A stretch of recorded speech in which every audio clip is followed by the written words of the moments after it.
बायलो कैसे मुनागादान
नहीं मैं कह रहे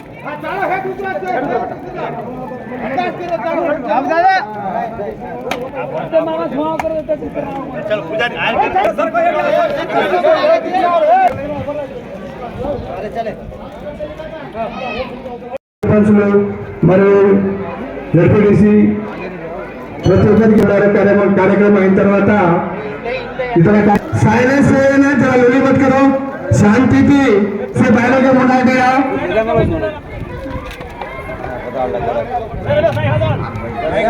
बैलों के लारे से मुंडाया फ्रंट में दिया, जैसे कि ये माटी जैसे साइड में मिला दो ठीक है तो कहीं मत सोचो ये हमारा जैसे बैलों को जाके चाहिए राम राम का होता नहीं बैलों कैसे मुंडा दिया बायलों के कत्ती भी अगल बगल बायलों के ओरी लार भी बेटी को बायलों के भी मुड़ा निर्माण करण के रेचा ठार लाखेरो सरकोट बाजू सरकोटे ऊपर 9 लाखे 9 दरवाजा बाजे हीरा मोती धुनीवाल सी 1.25 लाखेरो कमर पटाव 1.25 लाखेरो साड़ो अग्नि जोत भवानी मारी बापेरी आरी पूरा हकमनामा तारो छे गादीव्रत बना रकार बेटे टेक रकार भंडार भरपूर कर टेक पाड़े फतेह रमा कर बाल बाल गुनाज किसरीन माफ कर आयो वगन भूंडोटा रेगे मा मेघ मार पापीरो मुंडो कालो कर मार धर्मेर छोड़िया काठी लिख जा भक्ते लिख जा चौके लिख जा सिंहासन ले लग जा रकार बेटा तारो गुलाम छू पकड़ो पे दास छू मट्टी धूप मंजूर नहीं आज एमएलए साहब मनोहर रेड्डी एमएलए साहब आ सारे जागे जागे कोई तो नारा कोई उद्बत्ती कोई श्रेणी कोई गल्लो आज तारे देवळे मिरवी तारे देवळे मंजूर करना के काही मागणी म्हणतो काही कळेनी आडी में फक्त केवाळो छु करेवाळो काही कोणी माते ए तार भक्त तायकल आस लेना तारे मंदिरेती निराश मत कर वाजवान बेटा ते दुखियारो दुख दूर कर हरकते बरकत दे कोई पापी कपटी दुश्मन ए जगता पर ता मने ती तारे भावे ती तारे ఈ ప్రోగ్రామ్ నాకు అనుకోకుండా చెప్పిన మనకు ఇట్లా ప్రాణాలు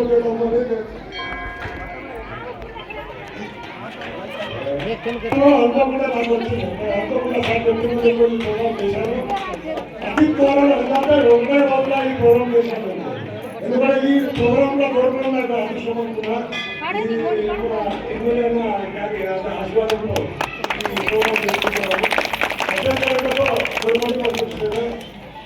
ఆశీర్వాదంలో ఈ ప్రోగ్రామ్ అన్ని కాంగ్రెస్ लगाएगा खाली तोंदर अर्जेंट दिनते ये खाली एक डे नहीं करना प्रोग्राम में हम किए था अगर हमें टाइम दिया हुआ थी पर गायन का क्रम लगाना चाहिए तो सक्सेस हो अच्छे हाथों के लिए आप लोग अच्छे समाज में वहाँ से आए इससे हमें धन्यवाद अभी टाइम में दो दिन के बाद तालीम आने तो अपने एरिया में धन्यवाद आशीर्वाद भी हम प्रोग्राम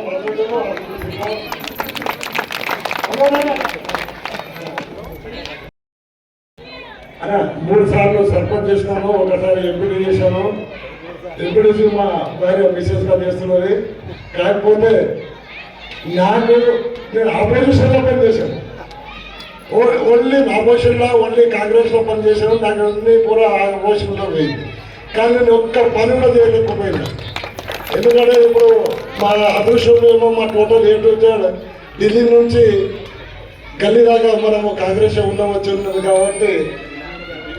ఢిల్లీ అనుకుంటున్నాను మన తెలంగాణ సారీ తెలంగాణ స్టేట్లో మనం మొత్తం మనమే ఉన్నాం కాబట్టి ఇక మనం అందరం ఉన్నాము హ్యాపీ ఉన్నాము కాకపోతే ఇక మా ఊరికి ఏమైనా సిసి రోడ్లు సైడ్ డ్రైన్స్ ఏదైనా ఇస్తే బాగుంటుందని తెలియజేస్తున్నాను. మన తెలంగాణ ప్రభుత్వం కూడా ప్రతిష్టాత్మకంగా తీసుకొని మన తాండాలకు అభివృద్ధి పరిచే దిశగా మన అందరినీ కుల మతాలకు అతీతంగా ఈ తాండాలో ఉన్నటువంటి గిరిజనులతో మనం కూడా మమేకమై ముందుకు సాగే విధంగా చర్యలు చేపట్టినందుకు సీఎం రేవంత్ రెడ్డి గారికి కూడా కృతజ్ఞతలు తెలియజేస్తున్నాను. మీ సమస్యలు ఏమైనా ఉన్నట్లయితే మన పెద్దలు మనకు ఎప్పటికీ అందుబాటులోనే ఉంటున్నారు కాబట్టి ఏదో ఒక రోజు తప్ప మిగతా సమయాల్లో అందుబాటులో ఉంటున్నారు. మనకు స్టేజ్ మీద ఉన్న పెద్దలు దారసింగన్న గారు కానీ ఇంకెవరైనా సరే మీ సమస్యలు ఏమైనా తండ్రి సమస్యలు ఉంటే మా దృష్టికి తీసుకొచ్చినట్లయితే తప్పకుండా పరిష్కరిస్తే మీ అందరికీ సహాయపడతామని తెలియజేస్తూ నాకు ఈ అవకాశం ఎన్నో ఉంటుండే అతను ఎక్కడంటే అక్కడ అడవుల్లో పట్ల స్థిరంగా వండుకుంటూ ఒక ప్రాంతం నుంచి ఇంకో ప్రాంతంకు వెళ్ళేవాడు. మరి ఆ విధంగా బంజారా సోదరులు అందరూ మరి అడవుల్లో అదే విధంగా నివసించుకుంటూ మరి ఉంటున్నారంటే వారి యొక్క సిద్ధాంతం పాటు హిందువుగా వారు నడవమని చెప్పడం జరిగింది. మరి బంజారా సోదరులు అడవుల్లో ఎందుకు ఉంటారంటే ఆయన ఒక్కొక్క ఊరు నుంచి ఒక్కొక్క ఊరుకు పోతూ ఉండేవాడు. మరి అడవిలో ఉండేవారు చాలా ఆరోగ్యంగా ఉండేవారు కాబట్టి మరి బంజారా సోదరులు కూడా అందరూ కూడా మరి శక్తి బలతో ఆయురారోగ్యాలతో ఉంటారని కోరుకుంటున్నాను. హరియామా యాడీకి శివాలాల్ జయంతిని పురస్కరించుకొని జయరాం తాండాలో ముఖ్య అతిథిగా విచ్చేసిన పెద్దలు మన తాండూరు శాసనసభ్యులు పుయాని మనోహర్ రెడ్డి అన్న గారు, మన Tandur sub division sub collector గారు ఉమాశంకర్ గారు, మరి వేదిక మీద ఉన్న పెద్దలందరికీ, మరి ఈ కార్యక్రమానికి చేసిన అమ్మలక్కలు, మరి వివిధ తాండాల నుంచి వచ్చిన పెద్దలు, మాజీ సర్పంచులు కానీ ఎంపీటీసీ जयंती तो हुए तो तारो आज आपण करायचा हे लाडे पुरस्कारांचं काय करतो गव्हर्नमेंट आहे आपण करणुके प्रोग्राम दिले सारू आपण पुढारी जो एमएलए साहेबांना बोलायचा आपण हे प्रोग्राम के साथ साथ काय करतो जो आपण कोण भाई संत सेवालाल महाराज 30 से 80 वर्ष अगो गुजरात भूतानी कना गुजरो आपण बाळाचे पण आज राजा राजाचा कांगेल करतो जो गोर आपण उदाहरण कधी को వెళ్తే చారి తెంగలమై వెళ్తే మాకు ఈ లంబాడి అనే పేరు ఎందుకు వచ్చిందంటే ఒక మాట చెప్తా ఆ రోజు బ్రిటిష్ పరిపాలనలో మౌనలు అడవిలో పుట్టి పెరిగి అడవిలో పెరిగే వాళ్ళం మేము అడవిలో ఉన్న వాళ్ళందరూ ఒకరొకరు దాదాపుగా 6-7 ఫీట్ల హైట్ లో ఉండేవాళ్ళం ఆ రోజు వీళ్ళని చూసి ఆ బ్రిటిష్ వాళ్ళతో కొట్లాడితే యుద్ధానికి మేమే సిద్ధం ప్రతి ఒక్కరు వాళ్ళకి ఎక్కడ కూడా దగ్గర రానియకుండా కొట్టాడే వాళ్ళం కాబట్టి వాళ్ళకి సపరేట్ ఒక జాతి అడవిలో ఉండే జాతి ఈ జాతి పేరు లాంగ్ ఎందుకంటే లాంగ్ బాడీ అని చెప్పినందుకు అది లాంగ్ బాడీ పోయి లంబాడిగా పేరు మాకు వచ్చింది ఇది కాబట్టి ఇప్పుడు नाम काय जगतो लांग बाड़ी के वो जमाने ब्रिटिश वाला नाम पड़े जब लांग बाड़ी को तो एक नाम रहते थे गिरा था तो लांग के ताने काय तो लंबाड़ी के नाम आओ जो लंबाड़ी आज कति को एक तांडेर में आता होते कोनी झाडीर में అడవిలో ఉండి అడవిలో పెట్టి అడవిలో ఎక్కడో ఉంటుంది ఆ అడవిలో వలసగా ఉండి మా సేవాలాల్ మహారాజ్ గారు పెద్దలు ఆయన గురువు గారు ఏంటంటే మాకప్పుడు ఈ అడవి ప్రాంతంలో మాకు ట్రాన్స్పోర్టేషన్ పశువులు ఎక్కువ ఉండేవాయి మాట ఆ పశువుల మీద ఒక గ్రామం నుంచి ఇంకో గ్రామానికి ఆ రోజుల్లో ట్రాన్స్పోర్టేషన్ మొత్తం ఈ పశువుల మీదనే జరుగుతుండే అయితే ఈ పశువుల మీద జరిగేటప్పుడు ఇక్కడ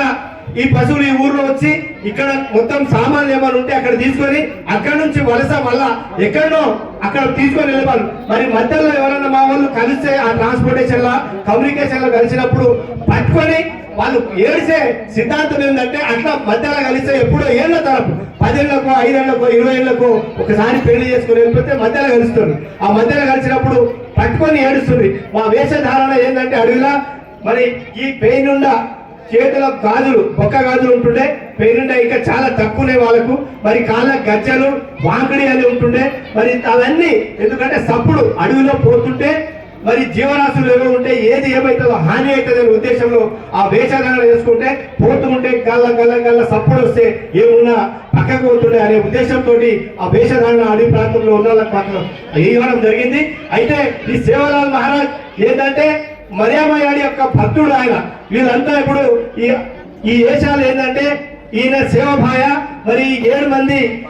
ఆడపిల్లలు పాపలు ఏవైతే డ్రెస్ వేసుకున్నారో వీళ్ళు మా మాటలు అన్నట్ల 7 మంది మాతలు ఎవరు మరియామయాడి కానీ హింగ్లా మాత కానీ ఇట్లా 7 మంది మాతలు మరి వాళ్ళ భటులు కూడా ఓ 2 భటులు కూడా ఎంత సేవలాలు మహారాజ్ ఉండేవాళ్ళు వారు ప్రతి ఎక్కడెక్కడైతే మా వాళ్ళు కలుస్తారో వాళ్ళను పూజలు పెట్టుకొని బోధన ఆ రోజు ఈ విధంగా అడవిలో ఎప్పటి వరకు సంచారం చేసుకుంటూ ఉందాం మీరు అక్కడక్కడ గుడారాలు పెట్టుకొని గుడిసెలు వేసుకొని మీరు ఉండండి కొన్ని ప్రాంతాల్లో ఉంటే అక్కడ ఉంటే భూమి కానీ వ్యవసాయం కానీ ఏదో చేసుకొని మనం తినాలి బతకాలి మరి ఇది ఎప్పటికీ ఇదే చేస్తే బాగుండదనే ఉద్దేశంలో మమ్మల్ని అందరినీ ఆయననే ఒక స్థావరాలుగా తాండాలుగా ఏర్పడి ఊరు నుంచి కొద్ది దూరంలో ఎందుకంటే ఆ రోజుల్లో లబడోలు అంటే ఊర్లకు ఎవరు రానిచ్చేది కాదు పై గొట్టం బ్రిటిష్ పరిపాలనలో మాకు ఒక గొట్టం ఇచ్చేది ఎందుకంటే ఒక సర్టిఫికేట్ ఇచ్చి ఏమిటంటే గొట్టంలో దాన్ని వేసి ఇక్కడ చేయికి కట్టుకొని అది ఊర్లో పోతే పోనీయాలి అక్కడ ఆ గొట్టం చూపిస్తేనే ఆ ఊళ్ళో రానియాలి ఆ గొట్టం లేకపోతే వీళ్ళని తీసుకుపోయి ఎవరో దొంగలు వచ్చిందని పట్టుకొని కొట్టేవాళ్ళు మరి పట్టుకొని ఆ గ్రామస్తులు ఇచ్చేసేవారు కాబట్టి ఆ రోజు వాళ్ళు బ్రిటిష్ వాళ్ళు ఈ విధంగా పరిపాలించారు చేసారు మీరు అందరు గుడారాలు పెట్టుకొని అక్కడక్కడ తాండాలు కట్టుకోండి అని చెప్పి ఆయన చేసిన సేవ మరి ఈ సారను మనం సారా తాగొద్దు వ్యవసాయం చేయాలనే ఉద్దేశంతో ఆ రోజుల్లో కూడా ఆయన ఎడ్యుకేట్ చేసి మాకు తాండాలుగా ఎక్కడి నుంచో బళ్ళారి గుత్తి పౌరాదేవి అక్కడ మొత్తం ఈ ప్రాంతాలు తిరిగి ఆయన గుర్రం మీద తిరిగి అన్ని తాండాలు అక్కడక్కడ తాండాలు ఏర్పడడం జరిగింది బంజారా హైదరాబాద్ లో బంజారా హిల్స్ ఏదైతే ఉందో మా బంజారాలు మా లంబాడీస్ ఏంటంటే ఈ ట్రాన్స్పోర్టేషన్ తీసుకొని పోయి ఓల్డ్ సిటీలో చార్మినార్ దగ్గర పోయి మొత్తం సామాన్లు తీసుకొని అక్కడ పశువుల మీద వేసుకొని పశువులను అక్కడ దింపేసి డంపింగ్ చేసి ఆ పశువులనంతా ఆ బంజారా హిల్స్ మీద కొట్టేసి అక్కడంతా ఆ పశువులు మేపుకుంటా ఉంటే 2-3 రోజులు అక్కడ నుండి మళ్ళీ అంతా ట్రాన్స్పోర్టేషన్ అక్కడ నుంచి తీసుకొని అన్ని ప్రాంతాలకు సప్లై చేసేవారు. ఇది మా యొక్క సంస్కృతి, మా యొక్క జాతి. కాబట్టి మనం మీకందరికి కోరేది ఏంటంటే దయచేసి ఆ రోజుకు ఈ రోజుకు చాలా మార్పు ఉంది. మనం మారాలి, ఇంకా చాలా మారవలసి ఉంది. పిల్లలు ఇంకా చదువుకోవడానికి వెళ్ళడం లేదు. ఎవరైతే స్కూల్ కు పంపేది వాళ్ళు ఉన్నారో వాళ్ళ పిల్లలకు చదివించండి, చదివిస్తే బాగుంటది. మరి ఈ రోజు మనం ఇక్కడికి ప్రభుత్వం నుంచి మనకి ఈ గ్రామంలో తాండూరు కాన్స్టిట్యుయెన్సీ ప్రభుత్వం నుంచి కార్యక్రమం చేయడం జరిగింది. ఈ కార్యక్రమంలో భాగంగా పెద్దల యొక్క సహకారంతో మనమందరం ఈ కార్యక్రమాన్ని చేస్తున్నాం. మనకు వచ్చే సంవత్సరం పెద్ద ఎత్తున ప్రతి తాండా నుంచి అమ్మలక్కలందరూ, ఎందుకంటే తాండా నుంచి రండి అంటే ఇప్పుడు అందరూ ఏం చేస్తారంటే మగపిల్లలు 5-6 మంది వస్తారు, బండి వేసుకొని వస్తున్నారు. కానీ అది కాదు, వచ్చే సంవత్సరం మన సంస్కృతిని మనం అందరం చాటుకోవాలి. ప్రతి తాండా నుంచి ప్రతి ఒక్కరికి నేను విన్నవించేది ఏంటంటే ప్రతి తాండా నుంచి తక్కువ కనుక్కున్న 10 మంది ఆడవాళ్ళు, 20 మంది మగపిల్లలు మొత్తం తీసుకొని రావాలి. దీన్ని ఎవరు కూడా మర్చిపోవద్దు. మాకు పని ఉంది అనేది కాదు, ఎప్పటికీ పని ఉంది. మనకు ఒక్కరోజు మనం దేవుని కోసం, మన సమాజం కోసం అందరికీ చూపించాలంటే మనమందరం ఒక యూనిట్ గా ఉన్నామనే ఉద్దేశంతో తాండూరులో వచ్చి తాండూరు శివబాయ విగ్రహం ఏదైతే ఇప్పుడు ఉందో బాలాజీ నర్సింగ్ హోమ్ దగ్గర అక్కడ మోరీ ఉంది, ఆ దాని మీద కష్టం ఉంటుందని చెప్పి పొద్దున పెద్దలకు ఎమ్మెల్యే గారికి అందరూ విన్నవించిన దాడే ఎమ్మెల్యే గారు మాట ఇచ్చిండు కాదు, పని కూడా అయిపోయింది. బండిలో కూర్చొని బషీరాబాద్ వెళ్ళినప్పుడు కమిషనర్ కు ఫోన్ చేసి అయ్యా ఇది ఏముందో ఆ మున్సిపల్ ముంగల జాగా చూసి వాళ్ళకి ఇస్తే బాగుంటుంది, తప్పకుండా అయిపోవాలి పని అని చెప్పి చెప్పడం కూడా జరిగింది, మీకు చెప్తున్నా. కాబట్టి మనం ఆ విగ్రహాన్ని అక్కడ నుంచి తీసుకొచ్చి మున్సిపల్ ముంగల ప్లేస్ ఎక్కడైతే కమిషనర్ గారు చూపిస్తారో మరి ఎమ్మెల్యే గారి యొక్క సహకారంతో అక్కడ విగ్రహాన్ని మనం ప్రతిష్టాపన చేసుకొని వచ్చే సంవత్సరం శివలాల్ మహారాజ్ జయంతి సందర్భంగా సభాధ్యక్షుడు దేవ్ రామ్ ఒక గొప్ప మహానుభావుడి జయంతి ఈరోజు మారుమూల తండలో జరుపుకుంటున్నామంటే దీనికి ఒక ప్రత్యేకత ఉన్నది. ఈరోజు అఫీషియల్గా గవర్నమెంట్ చేస్తూ ఉన్నది ఈ పని. దాదాపు 2-3 లక్షల రూపాయలు ఖర్చు పెట్టి నియోజకవర్గంలో ఉన్నటువంటి బంజారా గిరిజనులందరూ కూడా ఒక వేదిక మీదకి చేర్చి ఆ మహానుభావుడు ఏం చేసిండు, దాదాపు 286 జయంతిని మనం జరుపుకుంటా ఉన్నాం. ఆ రోజు తను చేసినటువంటి సేవలు ఏంటివి, మన బంజారా లిపి లేని బంజారా గిరిజనులకు ఏం చేసిండు అతను, దాన్ని స్మరించుకోవాలని చెప్పి ఒకరోజు ఈరోజు ప్రోగ్రాం. నేను అందరితో అన్నా, ఎప్పటికీ మనం టౌన్లలో చేసుకుంటే బాగుండదు, ఒక గిరిజన మారుమూల తండలా చేసుకుందాం. ఇక్కడి నుంచే మనమంతా కూడా ప్రక్షాళన స్టార్ట్ చేసుకుందాం. తప్పకుండా ఇవి తండలా చేయాలని చెప్పి ఉద్దేశమే ఈరోజు తాండూరులో కాదు, ఈ తండలా చేయాలని చెప్పి. ఎందుకంటే ప్రక్షాళన మనకి మామూలు తండ నుంచే స్టార్ట్ చేసుకుందాం. ఒక గొప్ప మహానుభావుడు అన్ని వదిలిపెట్టి సహజ బ్రహ్మచారిగా మా నాయకులే మా గిరిజనుల కోసం నేను పాటు పడతా, వారిని మారుస్తా అని చెప్పి తను పెళ్లి కూడా చేసుకోకుండా ఎన్నో వేల కిలోమీటర్లు పాదయాత్ర ద్వారా నడిచి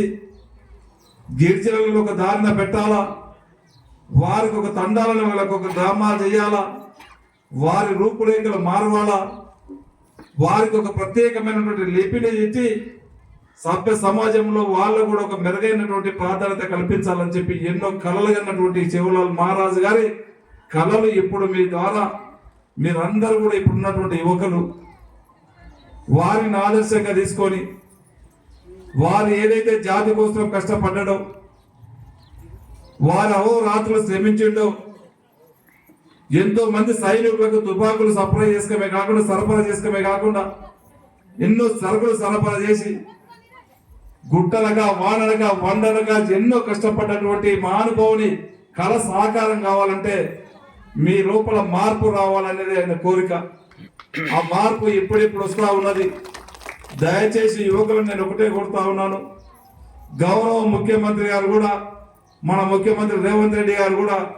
ఖచ్చితంగా గిరిజన తాండాలని మారవాలా, గూడెలను గ్రామ పంచాయతీలు చేసినప్పుడే మార్పు కాదు, తప్పకుండా దానికి నిధులు ఇచ్చి ఇప్పుడు చెప్పిండు మా సోదరుడు, ఒక తండాలకి గ్రామ పంచాయతీ చేయాలని కాదు, దాంతో పాటు అక్కడ ఉన్నటువంటి మౌలిక సదుపాయాలు చేయాలా, అక్కడ ఉన్నటువంటి కమ్యూనిటీ హాల్స్ కానీ గ్రామ పంచాయతీ బిల్డింగ్స్ కట్టియాలా, వారికి కావాల్సినటువంటి విద్య కానీ వైద్యాన్ని కానీ అందుబాటులో ఉండాలనే ఉద్దేశంతోనే ఈ రోజు ఈ శ్రీకారం చుట్టడం జరిగింది. మన ముఖ్యమంత్రి గారు ఈ రోజే ప్రతి తండలో ప్రతి గూడెంలో 10 కోట్ల రూపాయలు ఈ రోజు మీ కాన్ఫరెన్స్ లో ఇవ్వండి అని చెప్పి రాత్రి స్వయంగా మన ముఖ్యమంత్రి గారు చెప్పడం జరిగింది. ప్రతి తండాలో ఎక్కడైనా కానీ ఎప్పుడు చెప్పాడు బాబుసింగ్ గారు, మా దగ్గర ఇబ్బంది ఉంది, 3 సార్లు నేను సర్పంచ్ ఉన్నా కానీ నేను ప్రతిపక్షంలో ఉన్నా, నాకు ఎవ్వరు రూపాయి ఇయ్యలేరు అన్నాడు. తప్పకుండా ఈ గ్రామ పంచాయతీకి ఈ తండకి జయరాం తండకు దాదాపు 40 నుంచి 50 లక్షల వరకు ఈ రోజు నేను శాంక్షన్ చేస్తున్నా. రేపటి నుంచే స్టార్ట్ చేసుకొని ఈ తండకు కావాల్సినటువంటి మౌలిక సదుపాయాలన్నిటి కూడా చేసుకోవాల్సిందిగా నేను వారిని కోరుకుంటూ, ఇదే కాదు ఇక్కడ నుంచి మన బార్డర్కి ఇక్కడ నుంచి ఇబ్బందికరంగా ఉండే, నేను ఎలక్షన్స్ వచ్చినప్పుడు కూడా అప్పుడు కూడా అడిగారు కర్ణాటక బార్డర్ రోడ్డు కావాలని చెప్పి, ఆ 2.5 కిలోమీటర్ల రోడ్డు కూడా కంప్లీట్ చేయడం జరిగింది. అది కూడా టెండర్స్ కూడా అయిపోయినాయి. అది రేపో మాపో ఖచ్చితంగా ఆ వర్క్ కూడా స్టార్ట్ చేయించి మీకు అందరికీ అందుబాటులో తీసుకొచ్చే బాధ్యత ఖచ్చితంగా నేను తీసుకొని చేస్తానని చెప్పి కూడా వేదిక ద్వారా మీకు అందరికీ తెలియజేస్తా ఉన్నాను సోదరులారా. అదే కాదు ఈరోజు ఇంకా కూడా చాలా ఇది ఉన్నది, ఇంకా డెవలప్మెంట్ చేసేది ఉన్నది. దాదాపు సంవత్సరం కాలం పాటు అయింది నేను గెలిచి, ఇప్పటికే గౌరవ ముఖ్యమంత్రి ద్వారా మన నియోజకవర్గానికి దాదాపు 700 కోట్లు ఈ రోజు రోడ్లకు తీసుకురావడం జరిగింది. అన్ని రోడ్లు కూడా ఈరోజు దశల వారీగా एक्स जेडपीटीसी गारू देखा कि बहुत धूमधाम से यहाँ पे सर भगवान श्री सेवालाल जयंती को मनाया जा रहा है, लेकिन जरूरी है कि हम उनके पढ़ाए गए सिद्धांतों पे, उनके रास्तों पे जो उन्होंने चला था और उन्होंने जो सीख दी थी उनको हम आज के दिन याद करें। इसीलिए शायद यही उद्देश्य है कि हम संत श्री सेवालाल जी का जयंती मना रहे हैं। उन्होंने कहा था कि जो व्यवहार हम अपने परिवार वालों के साथ करते हैं, अपने भाई के साथ करते हैं, बहन के साथ करते हैं, पिताजी के साथ करते हैं, माता के साथ करते हैं, वही व्यवहार हमें समाज के साथ भी करना चाहिए। इसी से समाज में शांति आएगी, सौहार्दता आएगी और समाज शांति की तरफ अग्रसर होगा। आज के समय में जब हम देख रहे हैं कि समाज में हम एक दूसरे से लड़ते रहते हैं, झगड़ते रहते हैं, परिवार में एक दूसरे से लड़ते झगड़ते रहते हैं, बहुत जरूरी है कि संत सेवालाल महाराज जी ने जो हमें सीख दी थी सेवा भाव की, उनको हम याद करें और उस पर अमल करें। ये हमारे शास्त्रों में भी कहा गया है और हमारे देश के प्रधानमंत्री हो या हमारे राज्य के मुख्यमंत्री हो, वो भी वसुधैव कुटुंबकम का नारा देते हैं। वसुधैव कुटुंबकम का मतलब है पूरा संसार ही एक परिवार है। संत सेवालाल महाराज जी ने भी अपने उद्देश्य, अपने पाठ में यही कहा है कि पूरा संसार ही एक परिवार है, समाज एक परिवार है। जैसे हम अपने परिवार को से व्यवहार करते हैं, वैसे ही हमें समाज से और पूरे संसार से व्यवहार करना चाहिए। उसी प्रकार से उन्होंने ये भी कहा कि हम कोई ऊंचा है, कोई नीचा है, कोई अमीर है, गरीब है, कोई इस जाति का है, उस जाति का है, इस सब में भेद किए बिना हम सबको एक नजरों